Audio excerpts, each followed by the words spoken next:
메서덜러지에 대한 그러니까 방법론에 대한 오해가 좀 있는데 좋은 저널 해외에 SSCI에 등재되어 있는 SSCI도 뭐 Q1, Q2, Q3 이렇게 등급이 있습니다. 근데 그런 Q1이나 이런 쪽에 가려면 어드밴스드한 레벨에 되게 좋은 방법론을 써야 된다라고 하는 오해가 있는데 좋은 방법론을 쓰는 거는 연구가 그만큼 복잡하게 잘 설계됐다라는 거지 좋은 방법론 자체를 썼다는 걸로 메리트가 되지 않거든요. 그러니까 논문이 얼마나 참신하냐, 논문이 발견한 게 얼마나 새롭냐, 그리고 논문이 얼마나 좋은 의미를 가지고 있느냐, 이런 것들이 논문 SSCI나 SCI에 억셉될 수 있는 큰 확률을 높여주는 것이지, 그 안에 어드밴스드한 레벨의 방법론을 쓴다라고 하는 거는 그냥 툴이 좋으냐 나쁘냐 정도예요. 그러니까 예를 들어서 Q1 저널, 그러니까 탑 저널들 같은 경우도 제가 리뷰하거나 혹은 탑 저널에 나와 있는 것들을 볼 때, 이 정도로 되게 낮은 수준의 메서덜러지를 썼는데도 이 저널이 이렇게 탑 저널이 받아주네? 라고 하는 경우도 종종 보이거든요. 그건 왜냐하면 그 논문이 정말 그러니까 이 시간에, 이 시대에, 이때에 되게 중요한 연구를 했기 때문이 되는 경우가 많아요.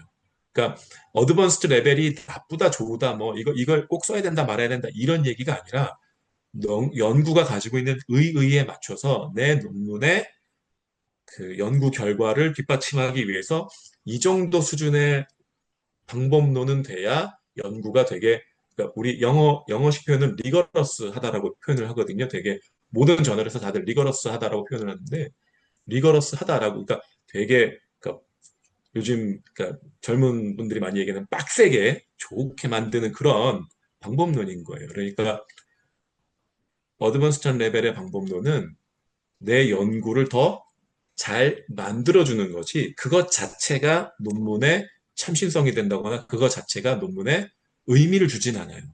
예를 들어서 제가 파이니트 믹스처 모델링이나 레이턴트 클래스 어널리시스 이런 것들을 가지고 페이퍼를 쓴 적이 있는데 실제 리뷰어들은 이게 어떤 방법론인지 모르는 사람들도 있었고 그 레이턴트 클래스 어널리시스 같은 경우는 일종의 그 클래스를 만들어내는 그러니까 카테고리를 만들어내는 방법론인데 이 클래스들이 도대체 어떤 의미를 가지고 있는지를 이해를 못하는 경우도 있어요. 그래서 요 논문 같은 경우는 파이낸스 리서치 레러 같은 경우는 파이낸스에서도 그래도 굉장히 탑 저널 중에 하나인데 여기에 낼 때도 다른 내용보다 요 방법론을 설득하는데 더 많이 시간을 보냈었어요. 그다음에 또 다른 예시를 들어서 제가 요 논문 같은 경우도 요것도 그 마케팅 쪽에서는 그래도 탑 저널 중에 하나 들어가는 걸로 알고 있는데 여기서도 머신러닝 방법하고 그 SEM 구조 방정식을 섞어서 이렇게 결합을 해서 했는데 리뷰어들은 이게 왜 머신러닝이 SEM에서 이게는 설명을 머신러닝으로 프레딕트 해야 되는 그 이유를 모르겠다라고 하는 그런 리뷰 포인트들이 되게 많았고 실제로 이 저널을 퍼블리시 하는 동안에는 네 번의 라운드를 했거든요. 네 번 리비전을 냈었어요. 마지막 리비전까지.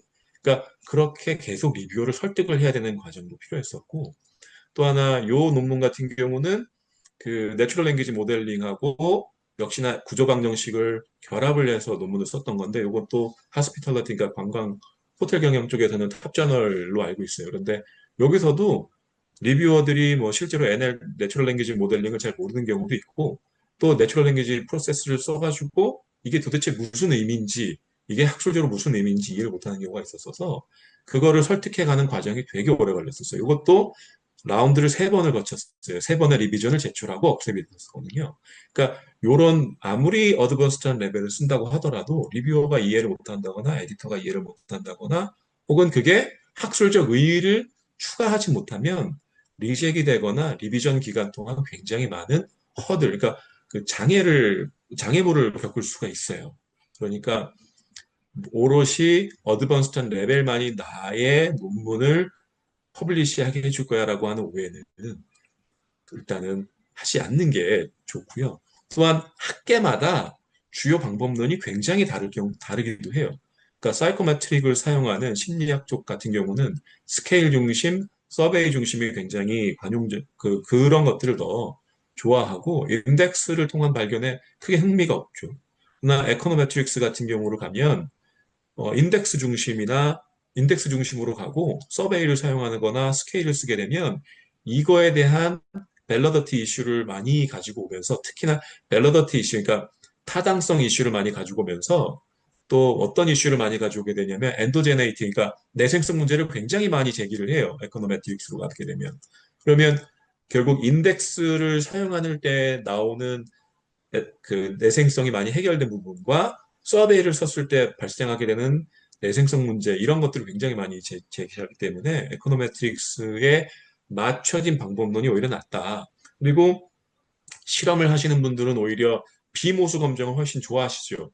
아노바나 앙코바나 마노마, 앙코발 뭐 이런 것들. 그러니까 실험을 했는데 만약에 갑자기 그 에코노메트릭스 방법을 썼다 그러면 그 사람들은 리뷰어들 자체가 그 방법론에 그 잘 모르고 모를 뿐더러 이해도 못하고 이상한 리뷰를 줄 때도 있어요. 그러니까 내가 있는 학계에서의 주로 방법론이 무엇이냐, 그리고 그 방법론이 잘 받아들여지냐, 이런 것들도 고려하는 것이 상당히 중요합니다. 그래서 방법론만으로는 그 중요한 게 아니고 방법론은 필요에 따라 쓰셔야 된다.